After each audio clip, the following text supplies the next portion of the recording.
Thank you captions. so much. I Mhm. think I have it. Yeah. Everything is being transcribed. Record. I don't see more. I see more. And And the second thing should be record. breakout rooms. And it is being, it says that this meeting is being recorded. Thank you. Very nice. Thank you so much. Excuse me, Dr. Yoho. Now you may begin, dear. Oh, it's all good. It's all good. So I have a tech check myself for y'all. Are you seeing the one screen or are you seeing the presenter notes or just the screen you're supposed to be seeing? Just the screen we're supposed to see. Excellent. Excellent. So again, welcome everybody. We're so happy to be here. Thank you for joining us on a Thursday evening before the start of the school year. We really appreciate it. So here's our quick agenda introductions. We're just done. We're going to talk really super briefly about just what is behavior in general, especially when we're talking about students with ASD and intellectual developmental disabilities, just so we're kind of on the same page about that.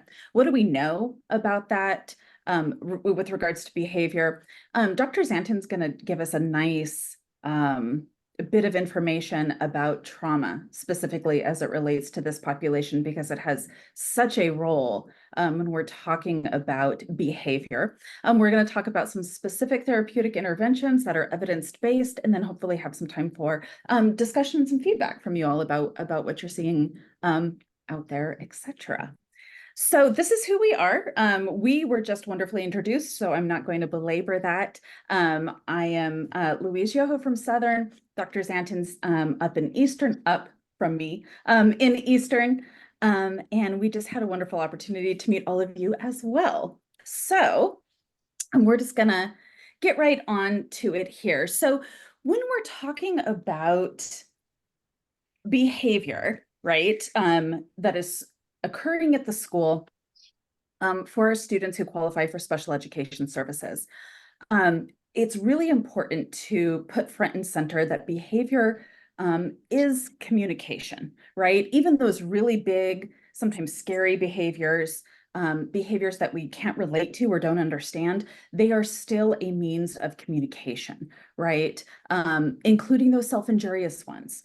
And so it's really important that as a team, we think about and we take data about and do the good work on the FBA side about determining what the functions of these behaviors are, right? And we don't want to skip over that. We want to think about the classic functions of behavior. So social, seeking social connections, often called attention-seeking behavior, access to tangibles, right? These are the things that are being communicated through these behaviors. A need to escape, to delay something, to avoid activities or avoid or escape from individuals, and also the need for internal stimulation, right? And we have to keep in mind that it is not these functions, it is not these needs that are being communicated that is the problem, right? All of these needs are valid, they're human. We all have them. Everybody in this Zoom and everybody that we know has these needs, including attention. And so, I think that we can typically be dismissive, especially that attention piece, right? Like, oh, the student just wants attention. And we dismiss that need.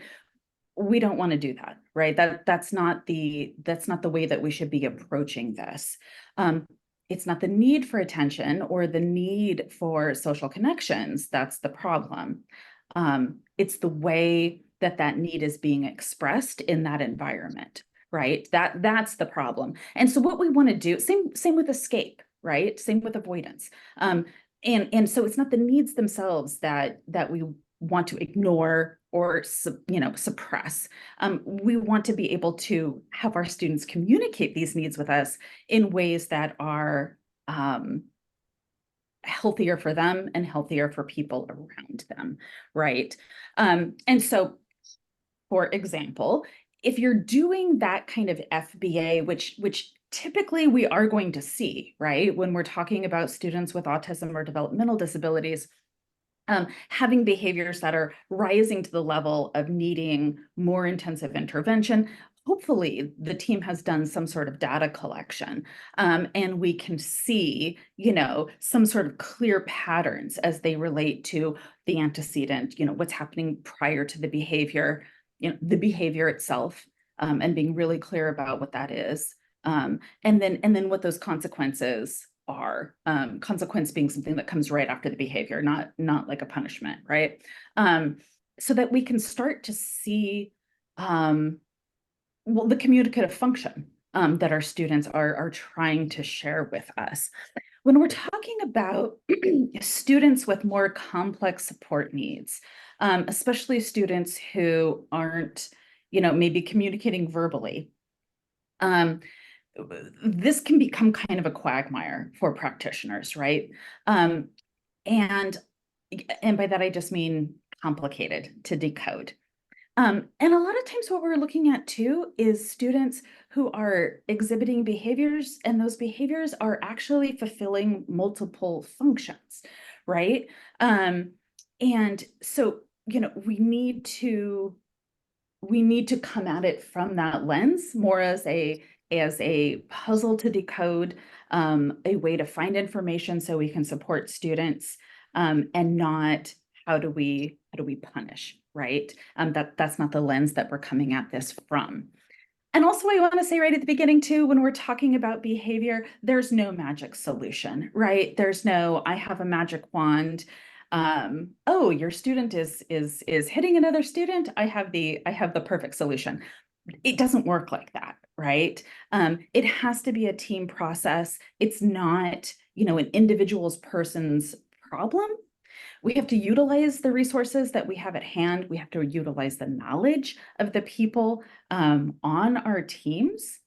And most of all, we want to focus on teaching our students, more pro-social skills.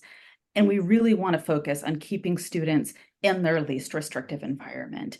It is so unfortunate and so upsetting when students are moved to more restrictive settings, based exclusively on behavior, that if supported in a different way, they wouldn't need to be served in those more restrictive settings, right? And so that's really what we want to focus on. So with that brief introduction to behavior in general as it relates to a lot of our students who qualify under these categories, I'm going to turn it over to Dr. Zanton, who's going to talk to us about how trauma and trauma experiences play a role in behavior for our students. And so, like I said, we're going to have to do a little switcheroo.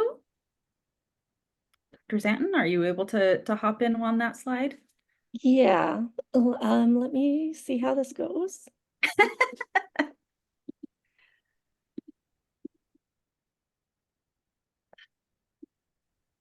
It is not. Dr. Yoho, I may need you to run the PowerPoint. My computer wants me to go to system preferences and allow things to happen. No problem. I pull it right back up again, and I will just be your MC. My guru. That's right.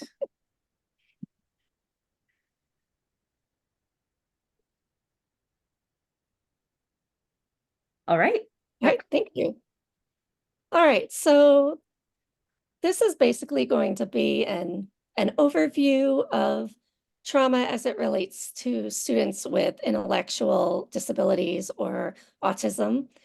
So it doesn't go super deep, but we tried to create something that hits a lot of key points so that if you have more interest, you can dig deeper or contact one of us for more information.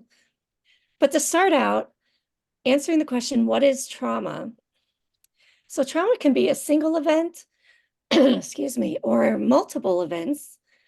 And the key thing is that the person who's experiencing it is feeling that they are threatened or is finding it to be harmful to them. So this is not just an objective experience of something horrible has happened that other people can see and identify as traumatic, but it's subjective. So it really depends on the person experiencing the situation, and perhaps they're viewing it as traumatic when other people aren't. And the important thing is remembering that because of that subjectivity, we need to honor those responses and that trauma in them, even if we don't fully understand why it was traumatic. Excuse me.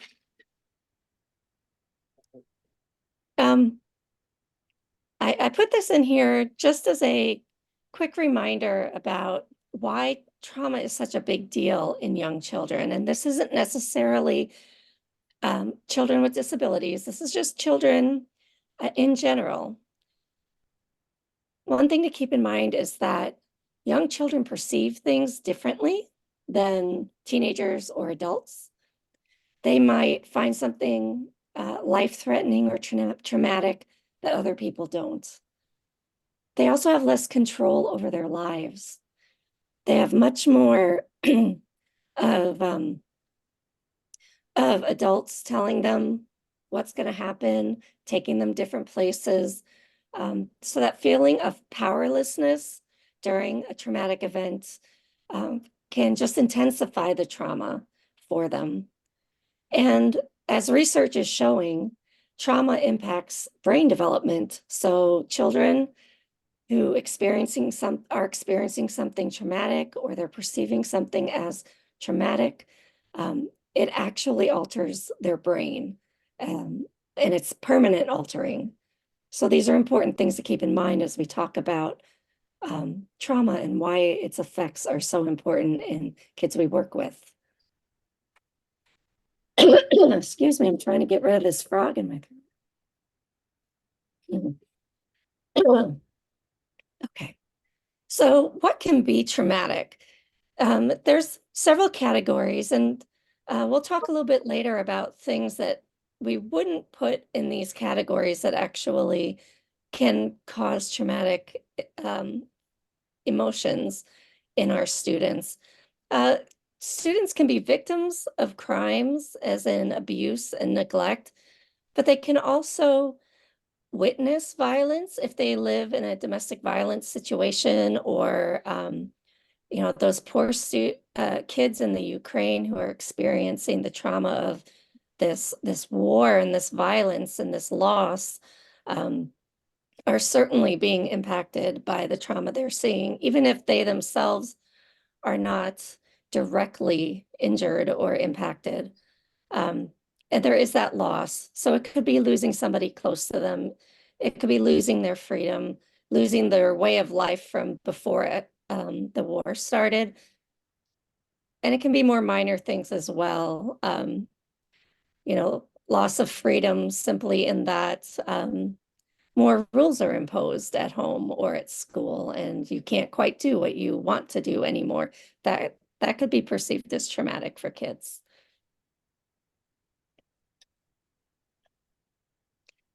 So some information about trauma as it relates to disabilities.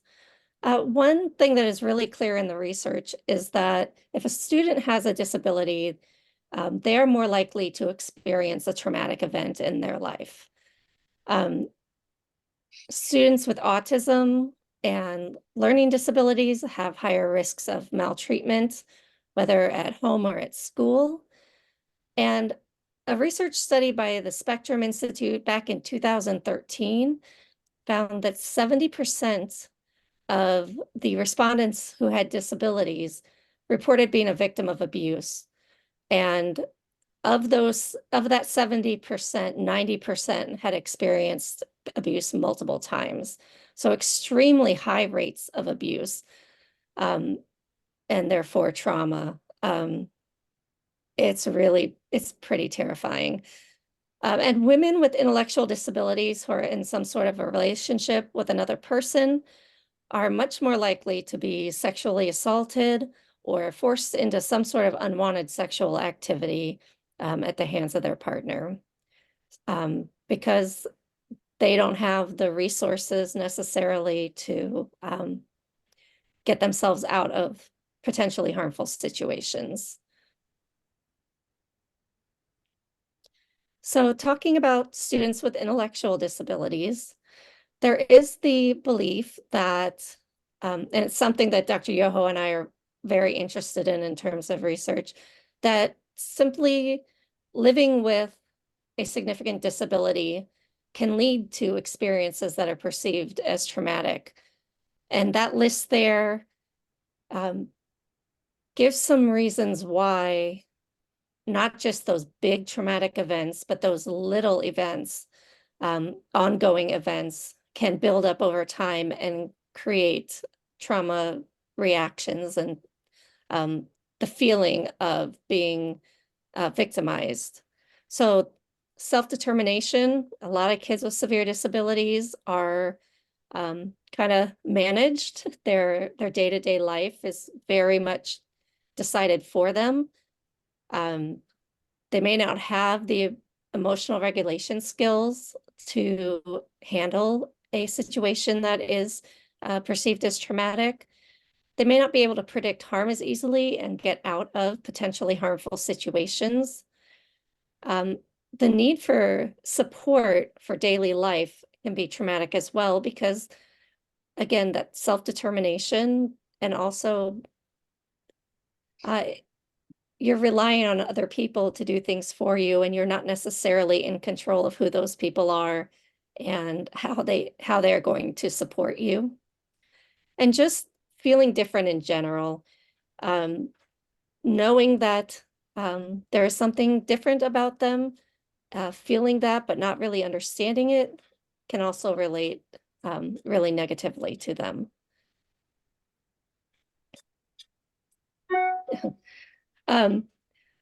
Also, some other things to consider about intellectual disabilities. The level of severity of the intellectual disability influences how those symptoms of trauma are expressed. Somebody with a mild intellectual disability may react very differently than somebody with a severe intellectual disability. Their behaviors, their ability to process the information is going to be influenced by that. In these students, also trauma is expressed behaviorally and emotionally. So attempting to talk to them and process a traumatic experience with them may not be as effective because that's not how they are processing it. So we're more likely to see differences in behavior, changes in behavior as a result of a traumatic situation, such as it says in the next bullet point, increased aggression, self-injurious behavior, and psychological stress. These are all things that as teachers, we label as challenging behaviors, as problematic behaviors, but they can also be how students are expressing a traumatic experience. And in those with the most severe, profound intellectual disabilities, they found that after abuse, there's often a deterioration of their adaptive skills and their behavior. So the ability to feed themselves or display independence in the classroom may drop back pretty substantially after some sort of abuse. And when we talk about students with autism, again, they have an increased risk of experiencing trauma. If any of you are familiar with the study that produced the ACEs, a measurement of how many traumas you've had in your life, and the more traumas you've had, the higher your ACEs score, the more at risk you are for various difficulties in life. They found that people with autism often have higher ACEs scores. Children have more than double the risk of Youth Protective Service referrals. So DCFS is called more often for children with autism. Yet the reports that are received are not necessarily investigated. for whatever reason, it's not investigated. I actually had a student with autism that I had to call DCFS on, and it was for neglect, so not for abuse, but I was told because the level of disability was high enough that they were not going to be concerned about her how she's being cared for at home or her school attendance or anything like that. So it's really frustrating. Students with autism are also much more likely to be bullied. And I love the statistic that 40 to 90% of children with autism reported being bullied. That's across multiple studies. I think the key thing to take away from that is that if you look at 40% of neurotypical children reporting being bullied, the 40 to 90% reflects that that is more common. I think it just depends on the sample of respondents that each study used, but so 3 to 4 times more likely to be bullied than other students. And there are people who are advocating kind of loosening the definition of trauma away from simply abuse, neglect, massive loss, things like that, to just include stressful life events like parental divorce, failing a school test. Depending on the student, those could be incredibly traumatic, even difficulty in school. Over 50% of students with autism who were polled in one study reported traumatic events in their lifetime. So again, it's a very high number of people. And I think this is a really powerful quote that goes to how it's such a subjective experience. In speaking with people with autism spectrum disorder about traumatic experience, Dr. Kearns, who's one of the researchers in this area, has heard everything from sexual abuse, emotional abuse, and horrendous bullying to much broader concepts like what it's like to go around your whole life in a world where you have 50% less input than everybody else because you have social deficits, or feeling constantly overwhelmed by sensory experiences, feeling marginalized in our society because you're somebody with differences, that those day-to-day experiences can actually increase the level of trauma they're experiencing, because those can be traumatic in themselves. This slide, I know it's very hard to see, very hard to read. The main thing to take away from this is that traits that we consider common in students with autism also align with symptoms of trauma responses in students with autism.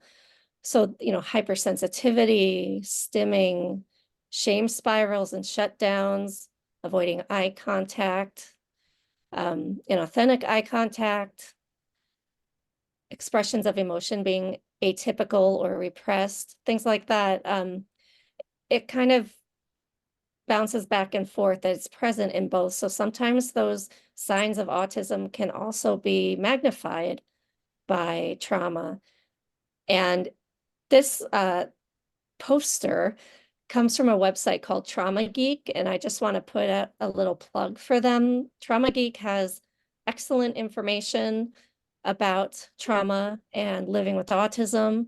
I don't know the exact website, but if you Google Trauma Geek, it will show up. It's a great source for information, and it's run by somebody who has autism and is really interested in trauma.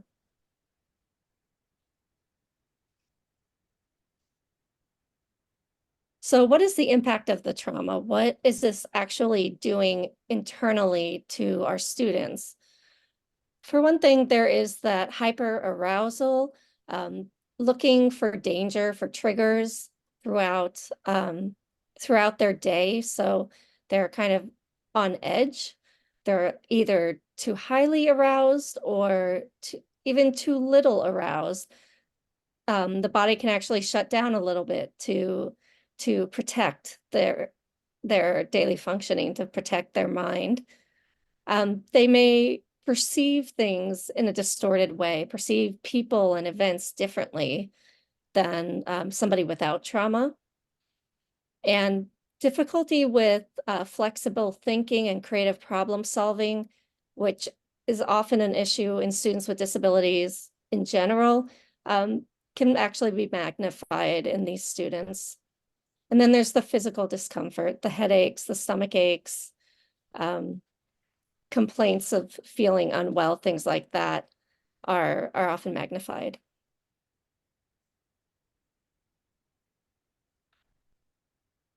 And trauma and behavior, as we look at these, think about the students that you work with who have challenging behaviors, and think about how those behaviors could actually be expressing trauma. Behaviors that are disruptive, like property destruction, noncompliance, aggression, escape behaviors, especially if you're seeing an increase in those that is unexpected. It can look like a mental health disorder, like maybe it's some sort of obsessive behavior, paranoia, schizophrenia. But these students may actually have some form of post-traumatic stress disorder that's not going to be easily diagnosed because it's hard to communicate it and communicate their experiences and their feelings. So really educators should be treating them as though they do have PTSD and respond in a supportive way. So again, when you're looking in your classroom, this is a list of things that you might see for students who are traumatized. And again, it's stuff that we see in students for a variety of reasons that may or may not be related to trauma. But, you know, some of them likely are due to trauma because the risk of traumatic experiences is so high in students with disabilities.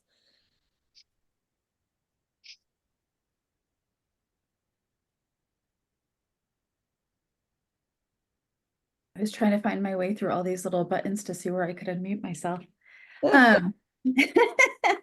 Um, so I think you can pretty clearly see, based on what Dr. Zanton just shared with us, how when we're thinking about therapeutic behavior interventions for students who have been qualified for special education services under ASD or ID or DD, that it is safer, or not safer, it is more accurate to assume that they have had some sort of traumatic event in their life that is impactful to them than not, right? When we're talking about 70%, 80% of students reporting, it's probably a safe bet, right?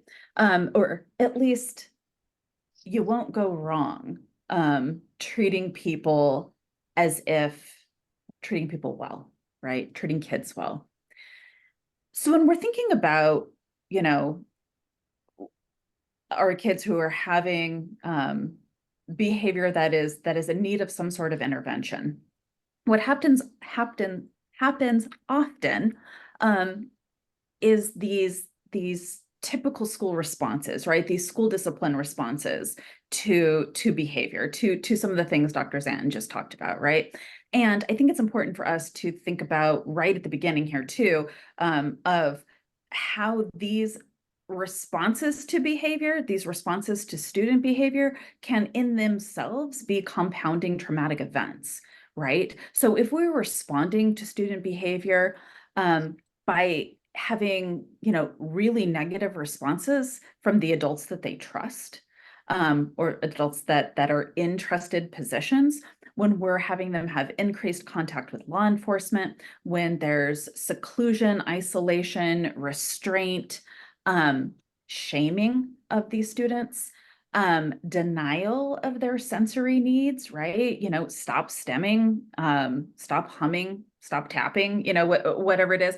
And we shame them and deny them these things, that our response compounds this, right? Like our responses as a school system in and of themselves become traumatizing events. And so we absolutely want to steer clear of that, right? So let's look at some therapeutic alternatives.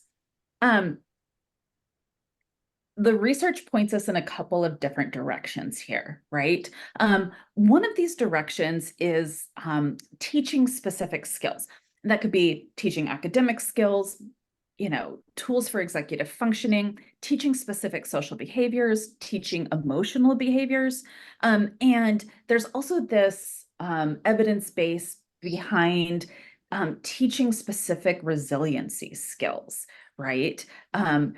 And expanding those skills to their family, to their teachers, and to their broader community to be more supportive. And so, us as educators, we need to have that more holistic view for our students because they interact with everybody, right? They interact with us, they interact with their parents, they interact with their community. So here's some specific takeaways. When we talk about being trauma informed and how, that's kind of the lens that we want to take because there's not a downside to it. It's not a specific set of actions, right? Just like there's no magic wand to, cure any student's behavior, there's not a magic trauma-informed bucket you can pull out.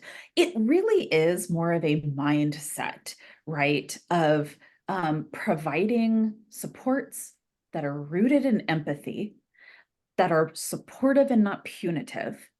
And oftentimes, I do a lot of work with older students, transition age students, who have a lot of, typically, statistically speaking, interaction with law enforcement as well, is changing the narrative from what's wrong with you or what are you doing wrong to what happened to you or what is happening to you right now.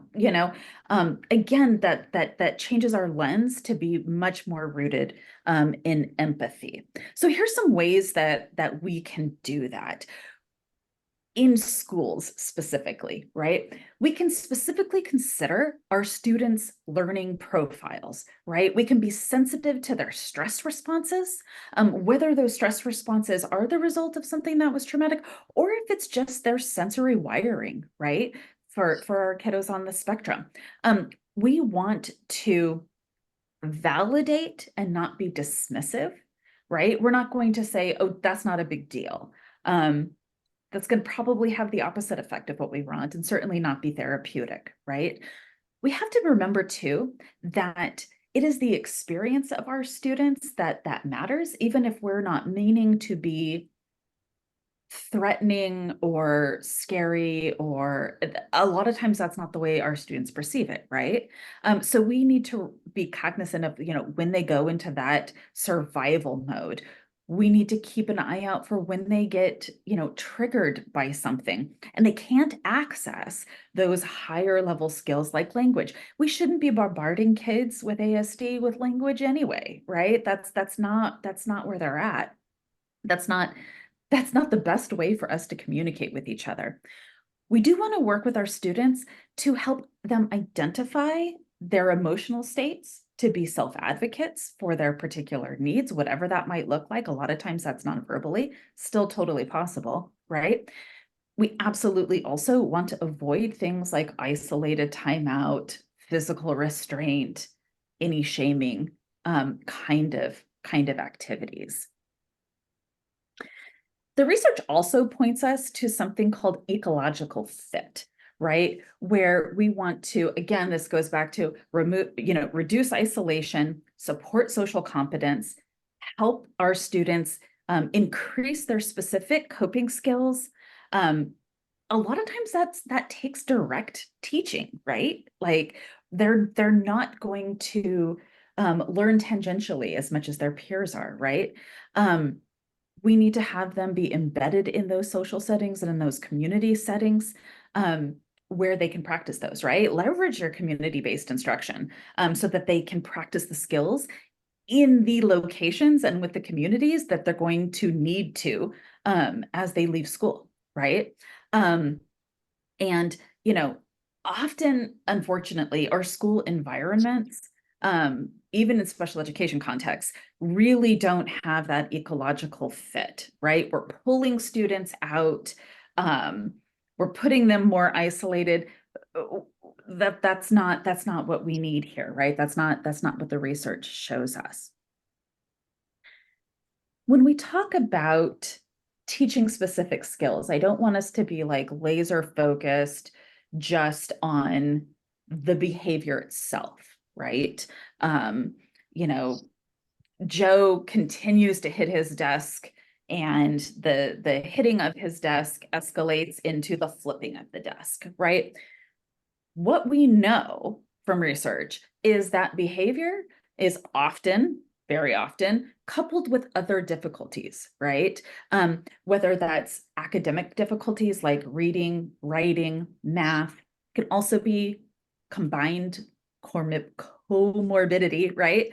With speaking, with mobility, and these things compound. And so what that also means for us is that sometimes a really great behavior intervention is actually teaching a more academic skill, right? Because if our students are finding the need to escape from the situation that we put them in, giving them more skills in that academic setting so they don't need to escape quite as often or quite as intensely, is in itself a behavior intervention. One of the resources we have for you at the end is the Center for Intensive Intervention. If you look at their materials, a lot of their intensive behavior interventions actually are more social, emotional, academic in nature. So that means for us as practitioners that when we teach specific skills, it really connects well with behavioral skills, right? We're going to want to do this both at the same time. So we're going to teach the ability to take a break, and we're going to also support them academically in reading, for example, so that they need to take breaks less frequently, right? We're not going to have that be an always thing, but we're going to support both things at the same time. When we look more closely at our students on the spectrum, we know that there are also specific neurodiversity affirming approaches, and here's some of them for you. We need to modify the environment and provide supports, whether as opposed to expecting and demanding that our students change who they are. That's not where that's at, right? We need to view behavior challenges as challenges, puzzles to be solved, as opposed to something that makes that kid bad. And that just really sticks in my head. I had a conversation with a parent just last week. Her son is in elementary school and is on the spectrum, and he believes that he is a bad student. Like that shame is so internalized. That's really problematic. We don't want to be doing that, right? And we might have to undo that if that came to our students before they came into our classes, right? We need to help students identify their needs, to learn specific soothing techniques, provide them spaces without visual noise, without the auditory noise, without the busyness, right? So that they can access that when they need to. Present information visually, especially for our students with autism, right? I am not on the spectrum, and I can tell you I heavily lean on all of my planners and visuals around my office. If you look at your workspace, you might find something very similar, right? We don't want to give our students less than we provide ourselves, right? We want to provide them more than we're providing for ourselves. Here's some other neurodiversity affirming approaches. We want to provide our students options. And if you're thinking of UDL, yeah, you're on the right page, right? Give them options for individual or group work. Give them opportunities to show their mastery and engagement in different ways, right? It's not just sitting down and doing a worksheet. And we're going to honor their different ways of demonstrating their understandings. Have patience for students who process slower than we do, right? We're grown up, we're adults, we've done it before, they haven't. Give them the space to process. And if they are using the tools that we've given them, right?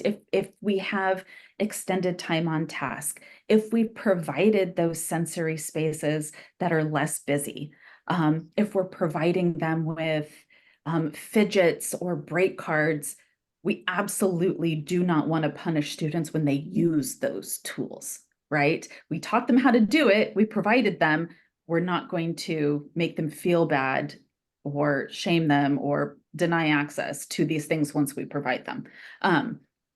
That's also not what we should be doing. This is a really interesting thing too.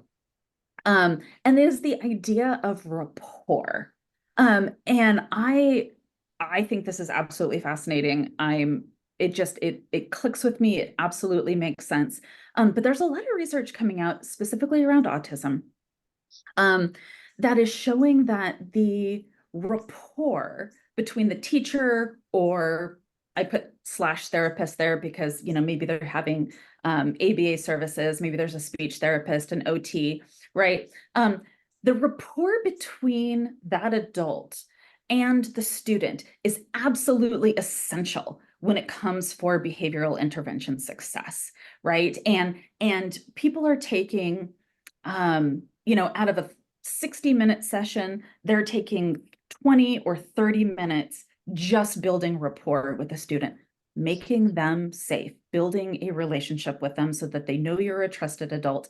And even when they're taking half of their therapeutic time or classroom learning time for something that seems like it's not directly tied to the task, right? Simply to build rapport, students show more gains, especially behaviorally, than if you don't take that time, right? So, a lot of times, and I know I said this when I was K-12 too, is I don't have time to teach all of these skills, right? I have to teach reading, I have to teach math, then we have to go to music. And the reality is you don't have time to not take time to build rapport with your students and teach these skills, right?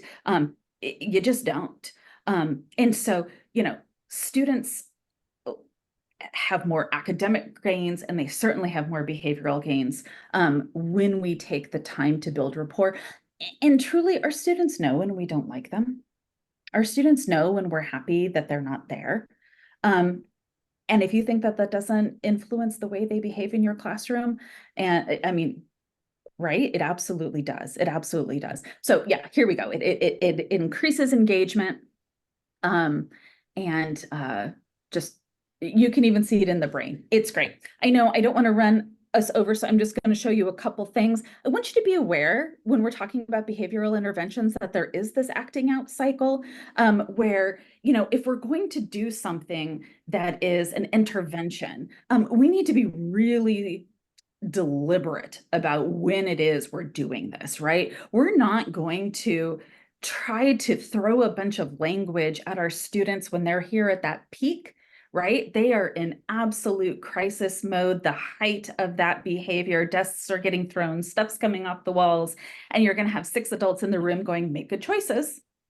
And I use that as an example because I saw it in the last year. That's not the way we're doing it, right? If we're going to have meaningful behavior interventions that are therapeutic and supportive, they have to come down, lower down in that cycle, right? They have to come more at the beginning and, and not at that peak. And that's not typically what we do, right?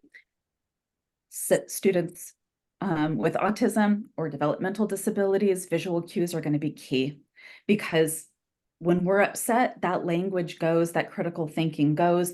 And if we can have some sort of visual, even if we're not in crisis, that is super, super helpful. It is also a great visual cue for staff and faculty, because if you have a student who is in a behavioral crisis, chances are you're not feeling great yourself either, right? I never did. When my students were in crisis, I felt kind of in crisis too. And so they can be ways that we can remind ourselves and our students and the people that we work with that doesn't take our language as educators, right? Even when our brains are stressed out, we can still see these and remind us of the ways that we can be supportive and therapeutic and proactive for our students, right? I wanted, when Dr. Zanton and I talked about this earlier, we wanted to give you guys a couple minutes to talk to us. And we give you these two quotes just to kind of ruminate on and hopefully give us some feedback on what your thoughts are. The first one here is from Dr. Lovas, UCLA. I'm originally from Southern California, and so I was way back when I was an undergrad, was brought into this world of special education through part of his team and the discrete trial therapy that they were doing there. But anyhow, I love this quote. If they can't learn the way we teach, then we need to teach the way they learn. And that is true, absolutely, for academics and behavior. And then there's this other one over here. You can't teach children to behave better by making them feel worse. When children feel better, they behave better. Now, I think we can probably pick apart that last bit, right? But the idea is there. I would love to hear your thoughts. What hits with you? What resonates? What do you question?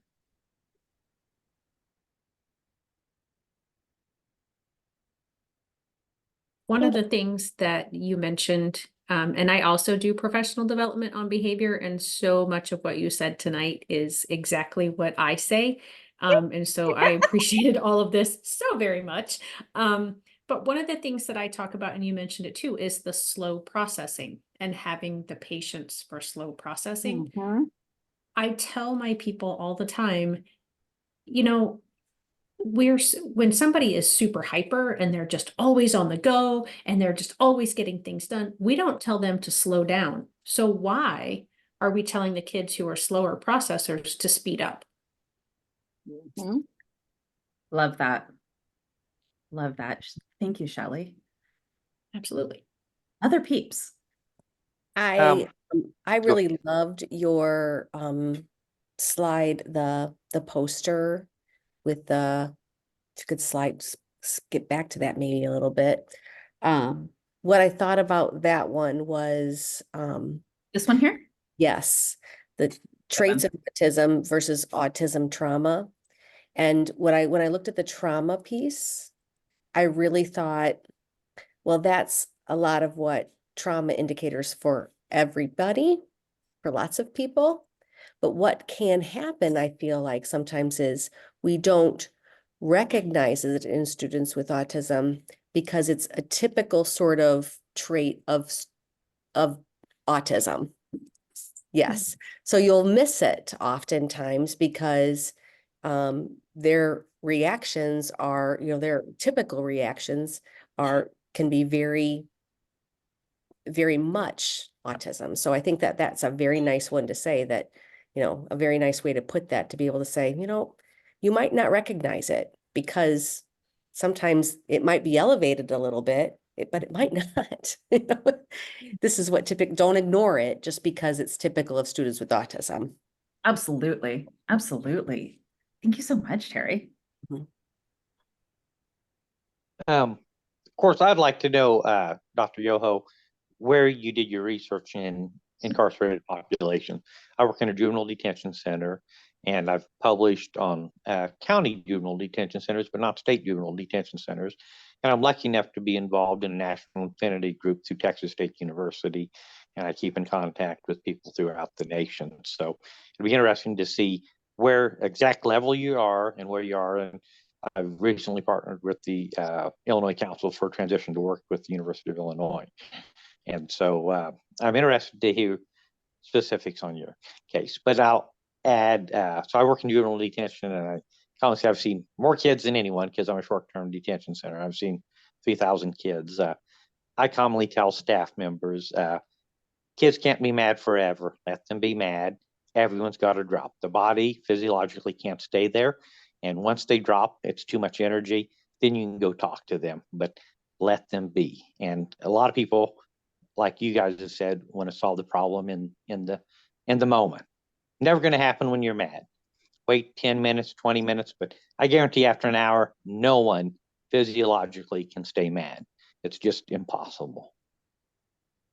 And if you're trying to have a conversation or demand some sort of critical thinking, when somebody's at that peak, it's just not going to happen, is it?